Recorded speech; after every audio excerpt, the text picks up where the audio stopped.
Good afternoon. It's 3:30 by my watch, and it's based on GPS satellites, so it's got to be 3:30. Welcome. How's everybody's GrrCON so far? Awesome? Good.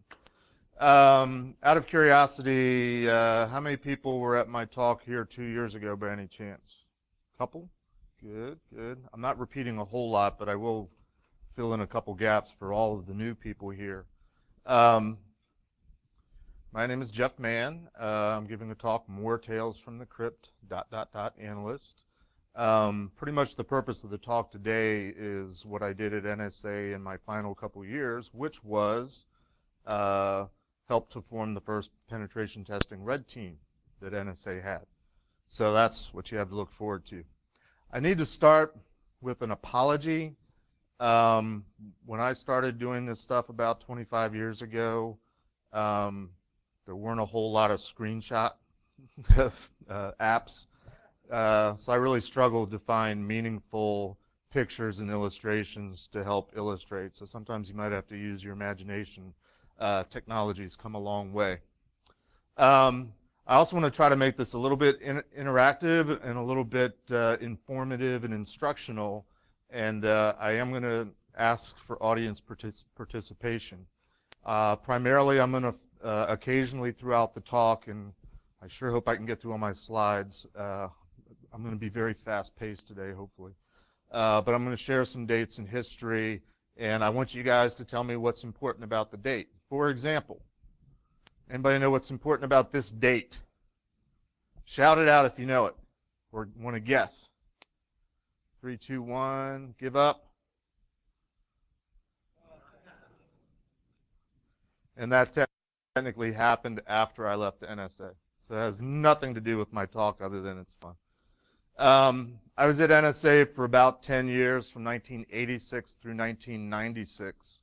While I was there, I did a couple different things, roughly broke into 3 different jobs, if you will, 3 different assignments. I did cryptography. I designed crypto systems. I did cryptanalysis. I broke crypto systems. I did information security analysis, and ultimately ended up doing penetration testing. So that's what we're going to talk about today. Just a real quick recap. If you want to hear more details about what I did, NSA version 1, my first tour, there's a recording of my talk from 2 years ago at GrrCON called Tales from the CryptAnalyst.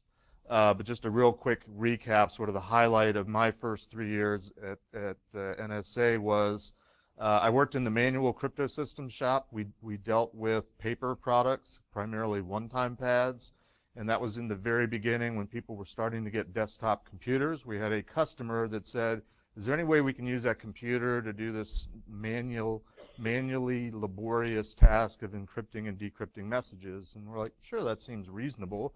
So I was the project manager, developed a system where basically wrote a computer program that would do the encryption and the decryption, a very simple algorithm.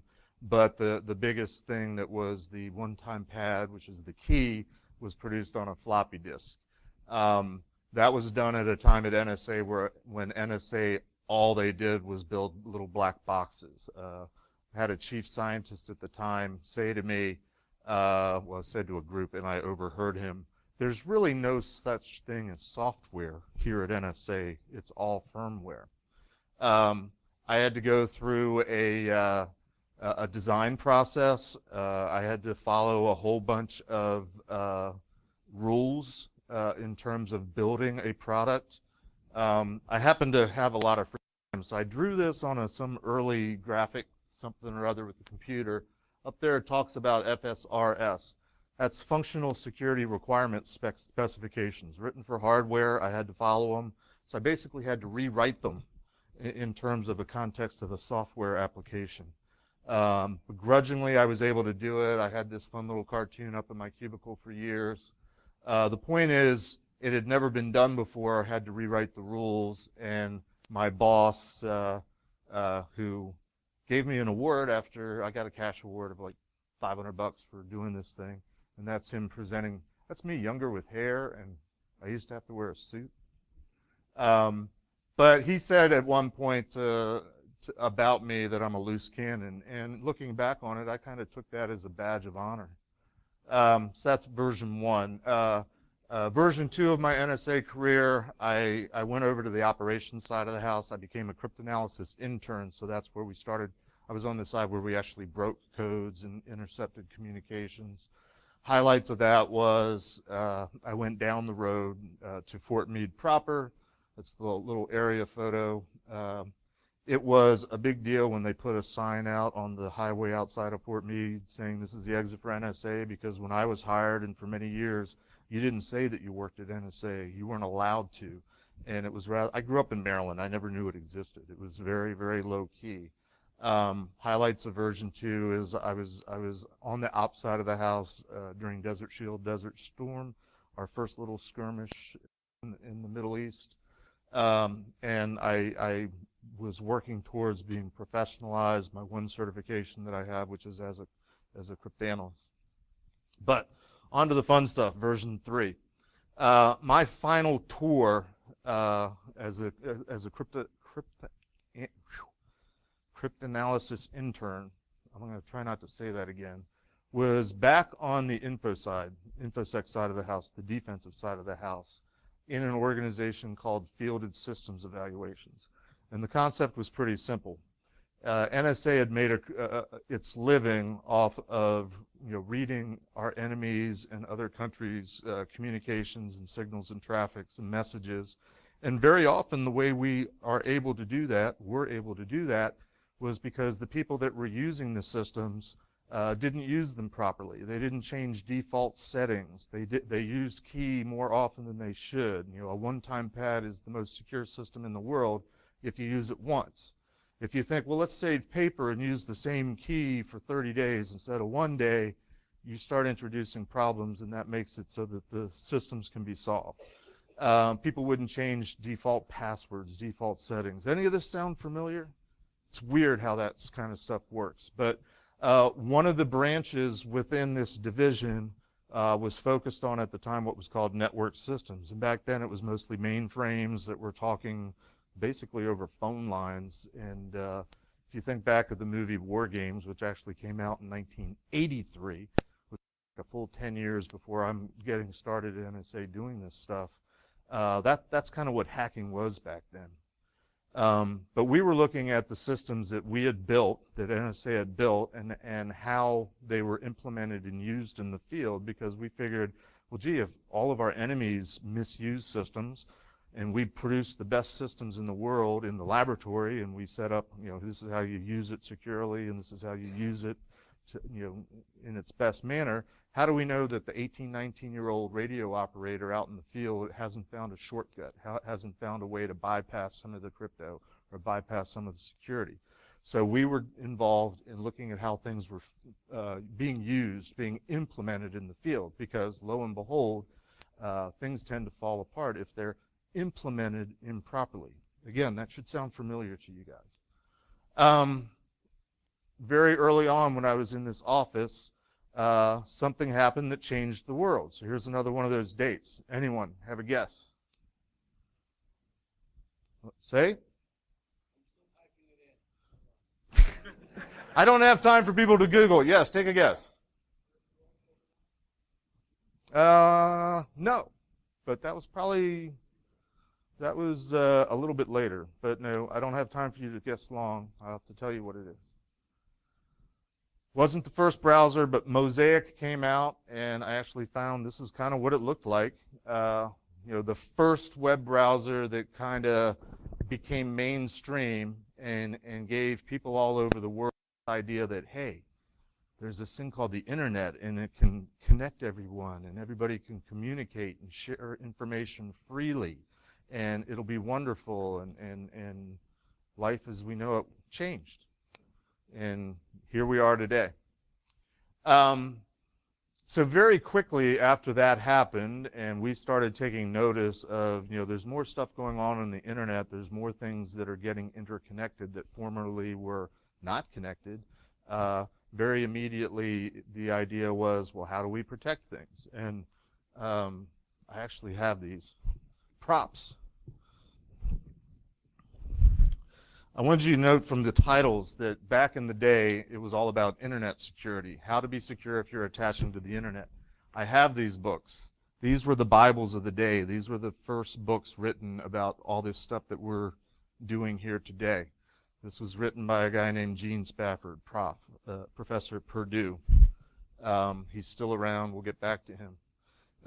This book was written by Cheswick and Bellavin, two guys that were researchers. All these early people were researchers in universities because that's who had the computers that were connected.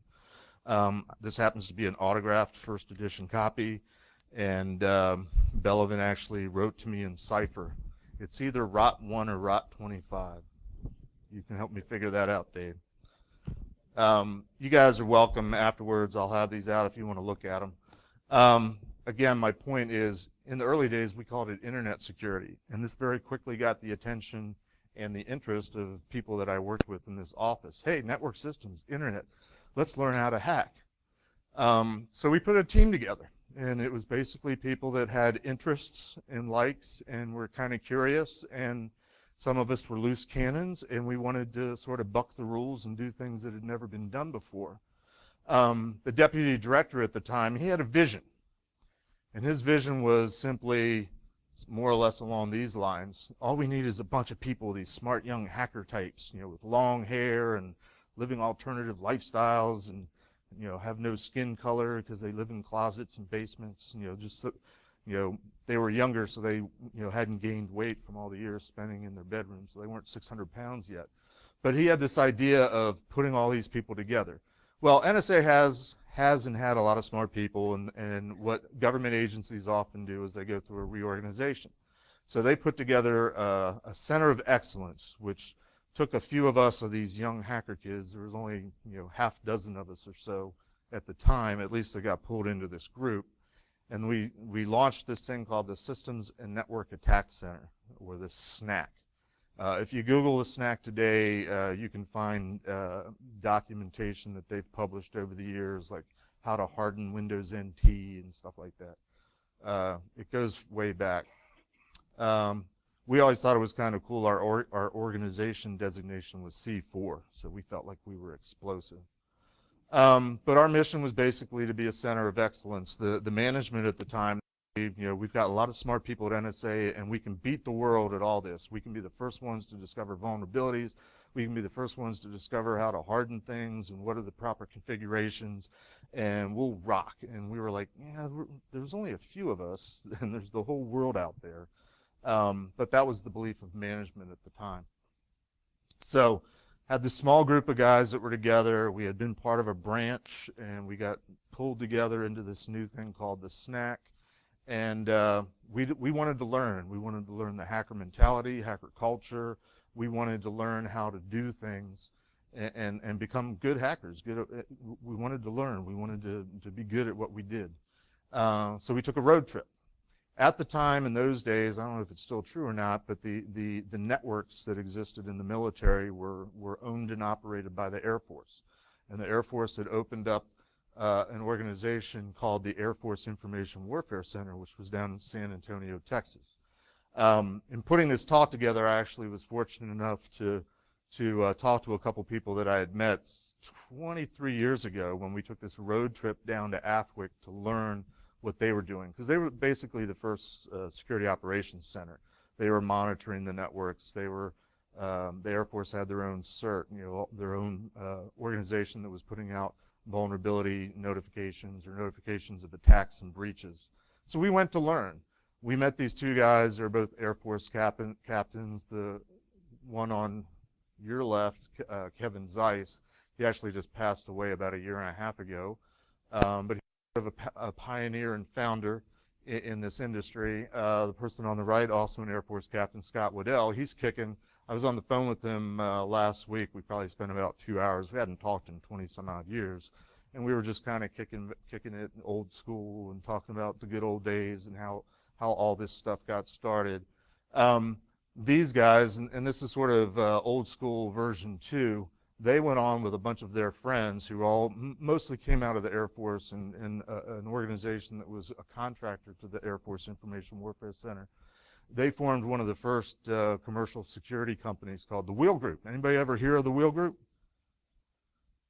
One or two people. This is why we teach history, us old timers, because we think it's important. The Wheel Group, they had a product called NetRanger, which was one of the first commercial intrusion detection tools. Back in those days, companies would start and very quickly get snatched up by bigger companies. So these guys, after only about maybe 11 or 12 or 13 months, they were acquired by Cisco. Some of the guys that were originally in the Wheel Group, they still work at Cisco. Others have moved on. I kind of picked on Scott a little bit. I said, you know, all you guys that back in the early days started companies, got acquired, you know, had your big, you know, payout, you're still working. Why is that? Anyway, San Antonio, this was sort of the beginning for us in terms of formalizing what we were doing. We were there to learn. Anybody ever been to San Antonio? Kelly Air Force Base, I'm not even sure if it's still open. They had an museum, and we got to see an SR-71, which had only been declassified like in the last couple years prior to when we were there in 1995. So that was cool. We saw this. Anybody know what plane this is? The A-10 Warthog. It was what won Desert Shield, Desert Storm for us. It was very essential in that war. Those guys right there are actually, with myself, the original members of what came to be known as the Pit.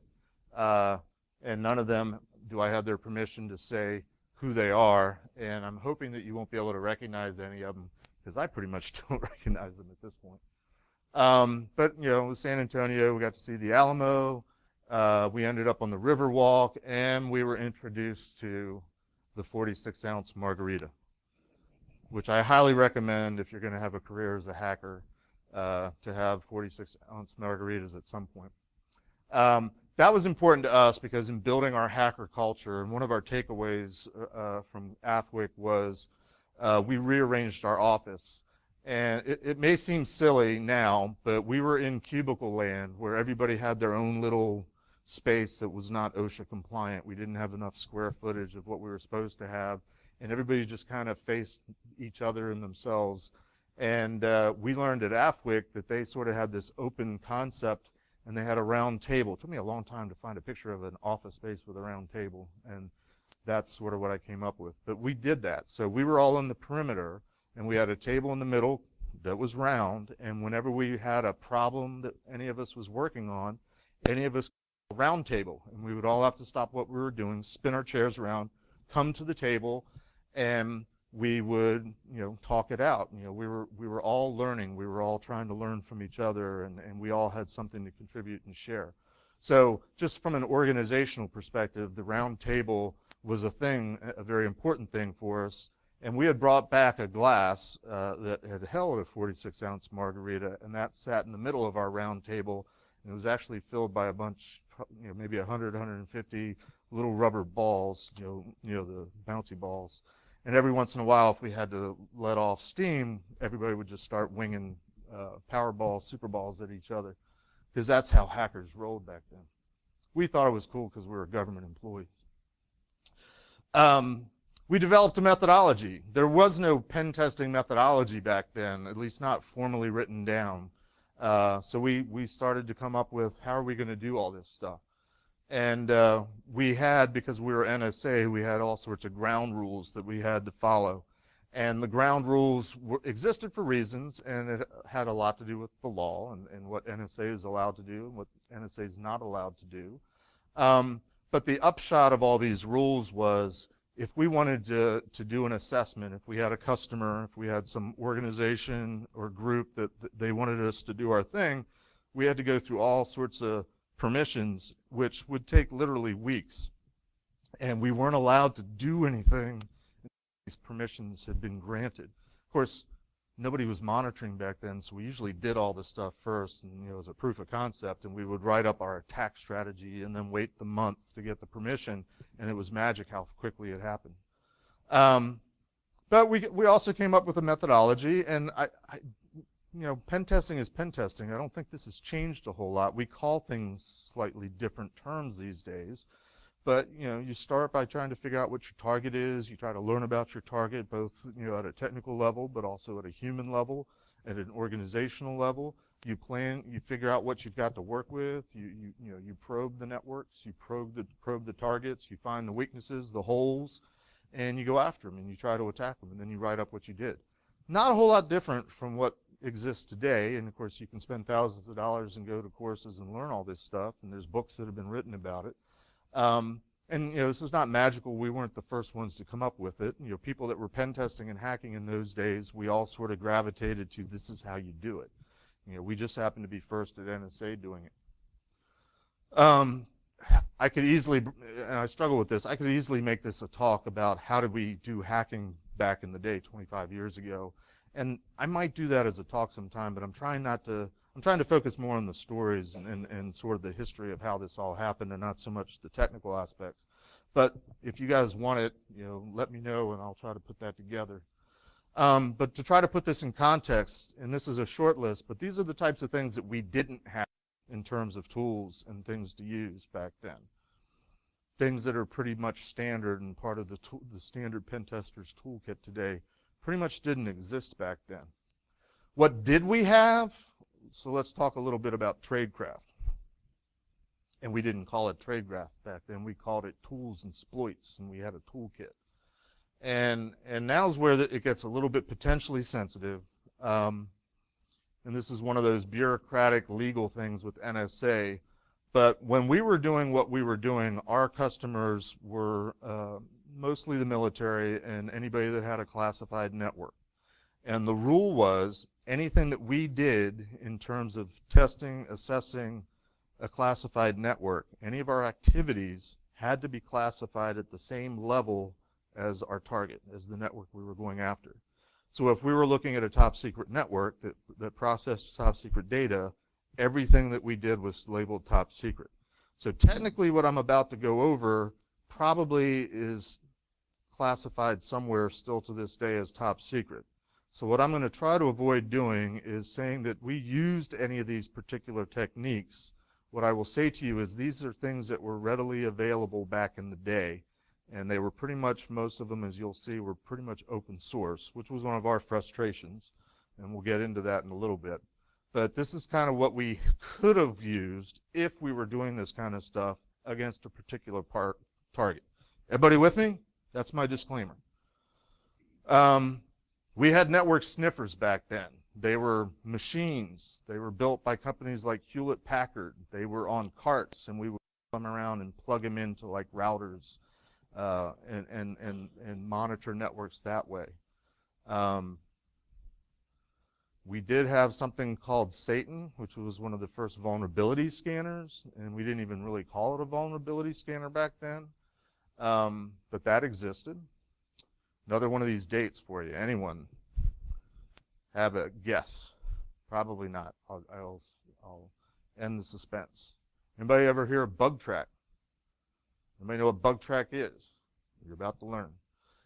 It was created in 1993. It was taken over by someone named Aleph One in 1996.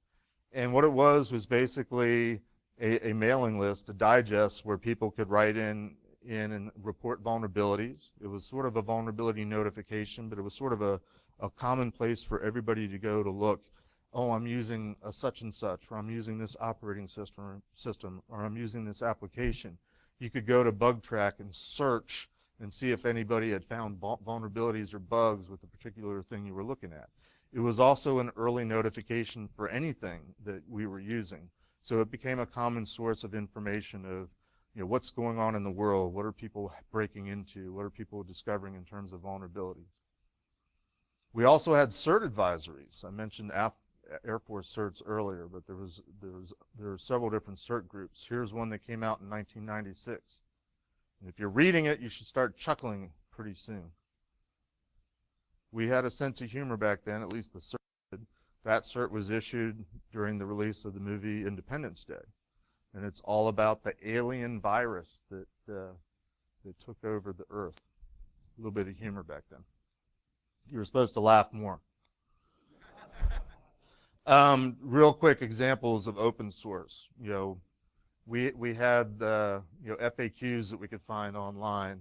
We had search queries for things like the Archie database. We had to look up what systems were based on their registration, their domain registration. So there's primitive tools that could do that. Gopher was another sort of a digest that would catalog the databases that were interconnected. All these different mainframes are out there.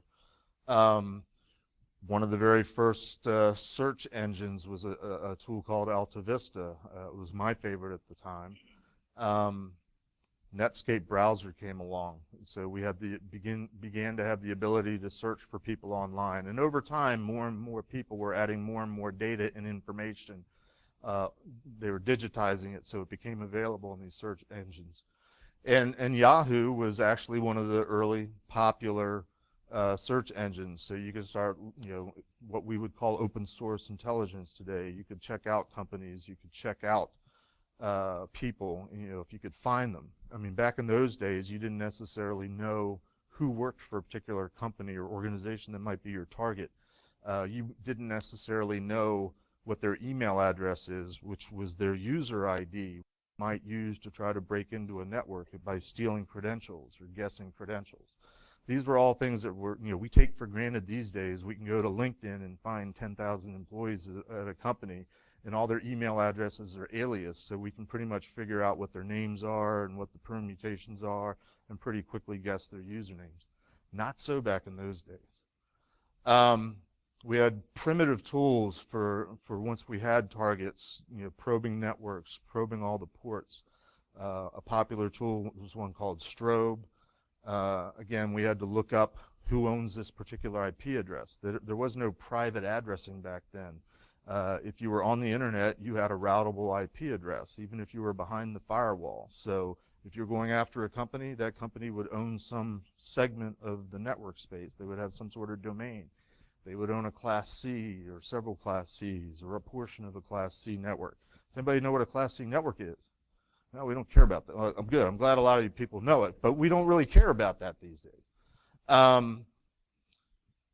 NSLOOKUP was a popular command that existed back in the Unix, although technically Linux wasn't around. We didn't use it a whole lot back in the early days. We had primitive network mapping tools, so we could figure out what all the systems were on a network and get some idea of what the hierarchy was in a network. Another date. I'll cut to the chase. This is the date that CRAC was released. Anybody ever CRAC? The password guessing tool. Let me qualify that. One of the early ones. Back in the day, passwords existed in the Etsy password file. Everything was Unix-based systems back then, pretty much. There were no shadow password files, or they were very rarely used. So if you could get to the password file, you had all the hashes, and then you could run CRAC, and there was other password cracking tools available. CRAC was one of the early ones. Don't memorize any of those names because that's a real password list from probably 20-some years ago. And sort of a final example, very common in the Unix days, in the way that we elevated privileges, the way we got root back in those days was finding something called a setuid script. So setuid basically means the program is running at the level of the owner of the program. And a lot of Unix system files, a lot of Unix applications, a lot of Unix function calls back in the early days were owned by root. And if they had the setuid bit set, it means they were running as root. You might execute it as a regular user, but when you executed that program or that function, it was running as root. And so the trick was, if you could get it to crash, if you could get it to halt interrupt its functionality, it would very often crap out and leave you running. If you could get it to launch a shell, it would be running as the owner of the application, which was root. That's very often how we got root, or we would have if we were using something like this on any of our targets. At some point, we got together, when the SNAC was formed, and we created our own space. And it was essentially, we had our own office together. Thank you.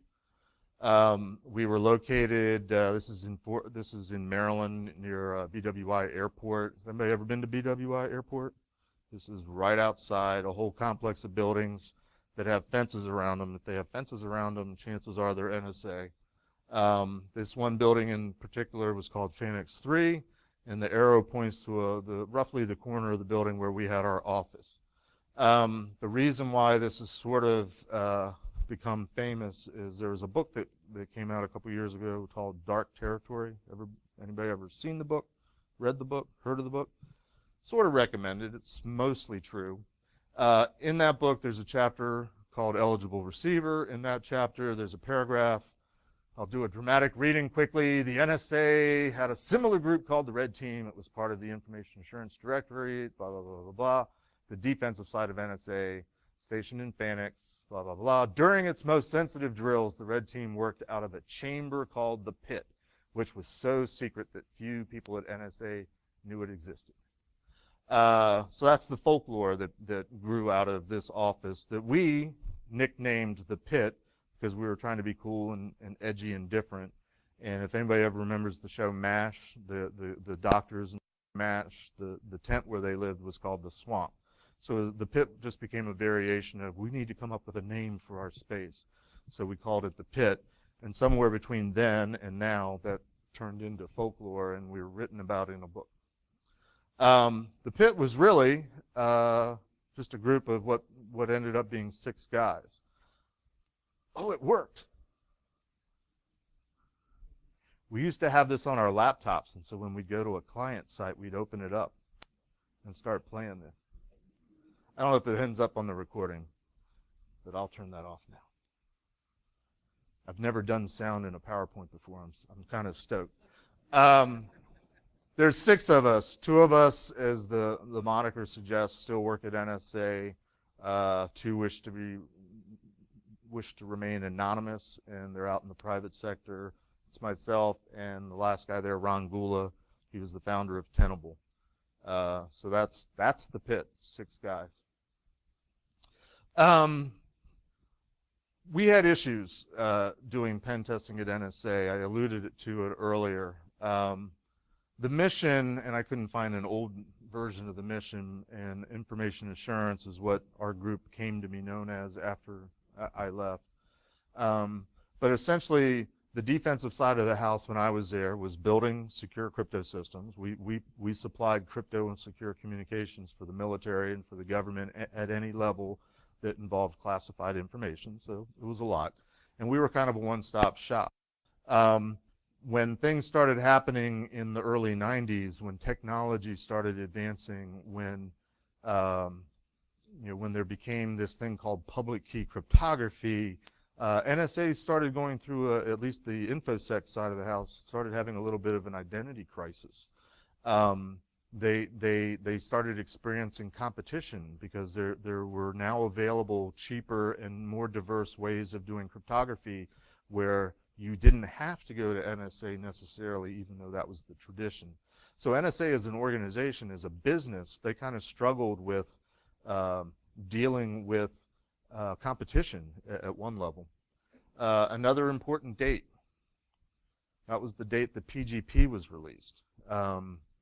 If you were around back then, PGP and the guy that wrote it, Phil Zimmerman, he got into all sorts of trouble because he was producing crypto, which was at the time, again, was the purview of NSA, and it was considered, or it was classified the same as weapons. It was considered to be materiel, and it had to be protected as such, and you couldn't export it to other countries. And so there was all sorts of political issues sort of at the public level. Internally, we ran into a problem because one of our customers, which might have been a branch of the military, who had negotiated a multi-million-dollar contract for some new crypto, some new secure communications devices, wanted to cancel the contract because they're like, well, there's this PGP thing and it's free. Why don't we just use that? So there was a day at NSA, in our little bubble there up in Phoenix, where the word went out, all hands on deck. We need to find an attack against PGP. I'm not going to go into the details of the attack against PGP, but I will say that there was a couple guys that came up with an attack, and it involved emailing a target, and it involved an attachment, and it required somebody to receive the email and open the attachment. Does that sound familiar? That was probably 95, so I don't know how old you think phishing is, but it's been around for a long, long time. My little anecdote, and catch me later and buy me a drink, I'll tell you more of the story, but these guys that came up with this attack, they won all sorts of awards. I got $500 for mine. They got thousands of dollars because they had saved NSA, they had saved InfoSec, and they sort of did a dog and pony show. They were paraded around, and they did presentations of the attack that they had done. It was a pretty cool attack once you got down to what they were doing. Months later, they were doing a brown bag lunch back in the offices just for their peers, and I went to hear what they had done.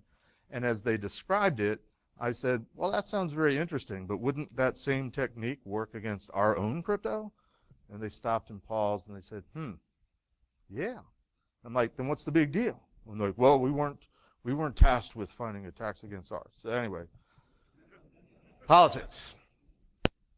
I mentioned that what we were doing was top secret.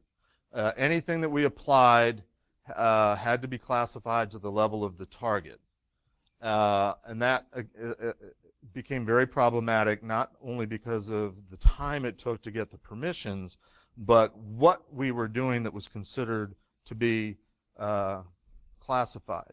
And one of the criteria that, and we were talking to the general counsel, the lawyers at this point, and one of the criteria that they came back with was they said, look, if you're doing something against a target system, you're attacking it. And A, that's not something that we do, but there's ways around it. We can go through the hoops and the bureaucracy and get you there.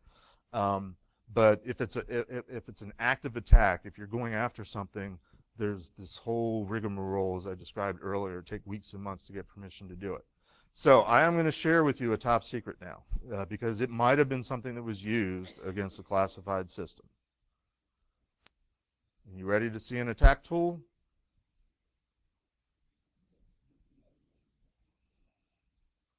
Can you understand why we got a little bit frustrated? They ruled, the lawyers said, because the ping command elicited a response from the target that was classified as an active attack. So for us to just simply ping a target system, that would have gone through, if we'd have done it this way, a 3, 4, 5, 6 week process of getting permissions before we could issue the command. Now you understand the ping command is a Unix system command. Everybody in the world that had a Unix box had access to it, but we weren't allowed to use it unless we had all these permissions.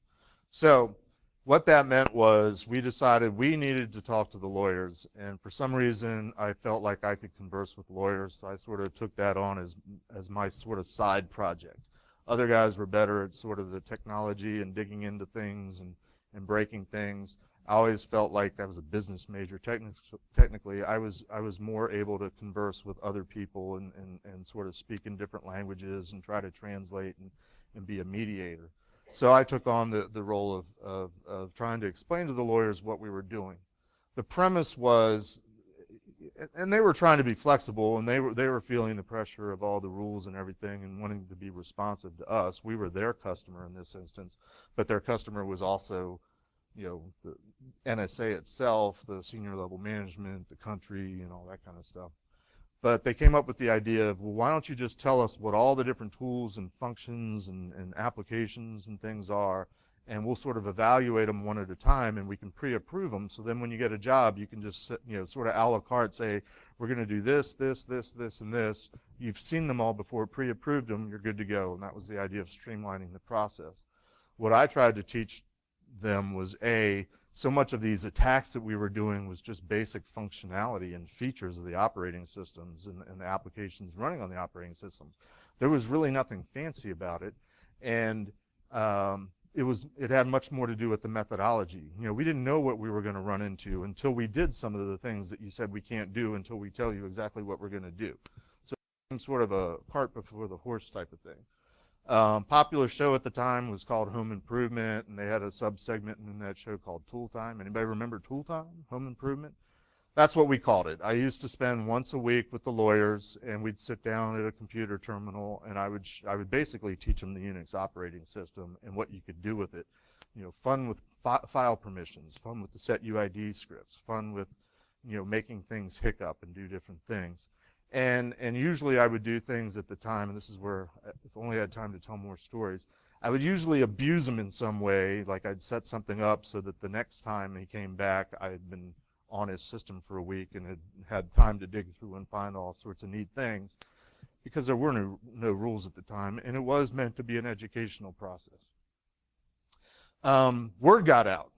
We were doing this stuff primarily for the military and the classified networks, but people were hearing about, hey, NSA is doing this pen testing, finding the vulnerability of systems, figuring out if you're secure when you're connecting to the internet.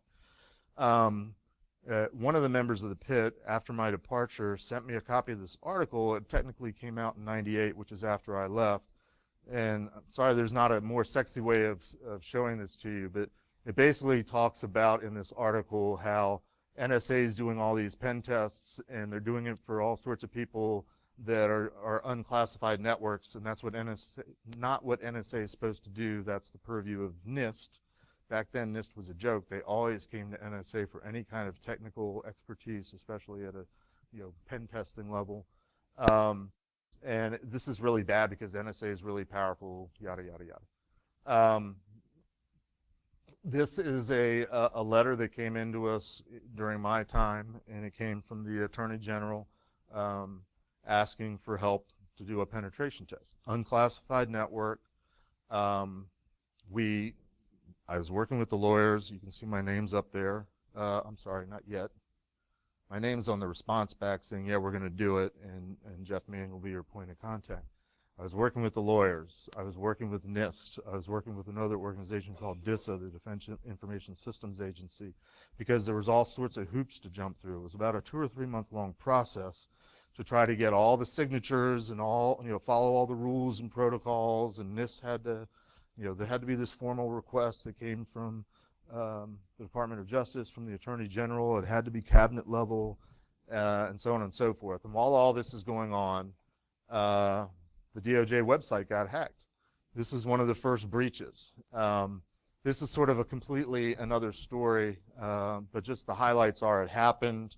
I organized a team to go down, and we learned how to do forensics. Of course, forensics had never been done before. And one of the upshots of that was, after I left NSA, I got involved with the SANS Institute and knew a couple of the early people that ran that, and they put together some guidance documents, and one of them had to do with how do you handle incidents, what's incident response. So I was one of the contributing editors or whatever to that thing. I have a whole lot more stories. My time is limited. Hopefully I've just tried to paint a picture of what it was like at the beginning. I'm not saying we were the best. We just happened to be the first. We had to blaze the trail because we had to rewrite the rules that had never been written before. I think it took a loose cannon to do that, but many of us, me in particular, because I was the spearhead, the project leader for that DOJ thing, have the scars in our backs to prove it. But a lot of us left. 4 out of the 6 went into the private sector. I mentioned in the book that I showed you earlier, June 9th to 13th, 1997, is when eligible receiver happened. The shot here is a book review of that book I was showing you. Again, it mentions the pit and the NSA and everything. On the more or less the 20th anniversary of eligible receiver, there was a symposium held at the University of Maryland University College where they brought together a bunch of the mucky mucks, the suits that had planned eligible receiver, and they talked about it. And they must have gotten in trouble because when they first put this up, they had a video of the whole day-long symposium, and one of the sessions was a discussion of eligible receiver, and they actually declassified a video that had been done shortly after eligible receiver by the people that did it, that talked about it. It was a 25-minute video. By the time they got done redacting it, it was down to 11 minutes. And it was up on the web for a while. It wasn't advertised, but if you knew exactly where to go to find it, you could find a copy of the symposium and a copy of this redacted video that talks about it. If you go to this website now, on that website it says, email this guy and he'll tell you how you can view the videos. So they took them down, but they're still technically unclassified. But for some reason, NSA doesn't want to, just publicize this stuff and put it out there. But it's been on the web. It might still be out there. I haven't had time to look for it. To put things further in context, my last date, anybody have a guess for this one? This is when Nmap was released. We didn't even have Nmap at the time. The pit still gets together about once or twice a year. Sometimes the guys that work at NSA bring us gifts. So there's secret sauce that you can get, a little special light pen that flashes the NSA seal. All these things are available at the gift shop at the National Cryptologic Museum, which is in Fort Meade, Maryland. Highly encourage you to visit it if you ever make it to the DC, Baltimore area. If you want to hear more stories, certainly seek me out and find me. I'm on Security Weekly. If you've ever watched Paul or listened to Paul's Security Weekly, I'm considered a Jedi Master because I think I know how to talk to people. I became a member of the Curmudgeons Club last year. The guy in the middle there is Gene Spaffer, author of the Bible, the first book on internet security. I'm over there on the right side. The guy who I have my arm around, is actually the lawyer that I worked with and tried to educate about pen testing back in the day. We hadn't talked for about 20 years, but we buried the hatchet, and we're good friends now. You might recognize that bearded guy in the middle there. The woman next to me, Becky Bass, I don't know if you've heard of Becky Bass. She passed away about 1.5 years ago. She was our den mother. We called her mom. She was our InfoSec mom, and she was behind the scenes talking to NSA management saying, you got to let these kids do their thing. You got to let the pit exist. This is something we need to do. Shout out to Freaker Life. Oh, yeah. I'm one of the anachronisms in a Freaker Life deck. Dave Schwartzberg's here. He can show you the deck. I am the pit boss, but I'm not really the boss of the pit. Pit's in quote. No, bosses in quotes. Questions, comments? I think time's up, so see me outside. How much time do we have left? 3 minutes if anybody has any questions. I can field any questions, and I probably can't answer it anyway. Anyway. Yes. Great movie. Yeah, because the bad guy was like the deputy director. I mean, that was a real position. To me, the funniest scene in the movie is they have a scene where he's coming to work and he's in a big stretch black limousine, darkened windows, and they're driving down a ramp underneath one of those weird glass buildings. I mean, that was all real, except for that's like how they got down to the loading dock to deliver food to the cafeteria. Maybe during warfare they might bring in the executives that way, but not really. Yes, sir. Interesting. We were using Sun OS. My recollection was it was 4.2, 2.4. We actually owned source code for Sun OS, which cost like millions of dollars back in the day. Again, it was before Linux. It was before open source software. So we felt very privileged to have access to source code. We used to debate whether it was, BSD or System 5 was better, but that's, Linux. Yes?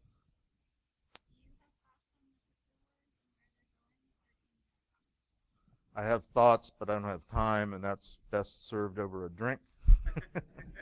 What's the t-shirt going around? Crypto means cryptography, not Bitcoin or blockchain. Yes, sir. I've considered it. I'm lazy. A book seems like kind of hard to do.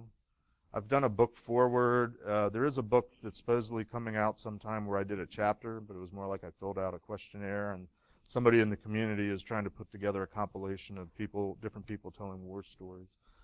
Maybe someday I will. Would you guys read a book about this? Because I'd probably get arrested if I wrote it. I don't know. Yes, sir. Last question. Yes. That was an easy one. I think time's up. Feel free to reach out to me. I'm on Twitter, email. You can call me. I probably won't answer. But thank you very much.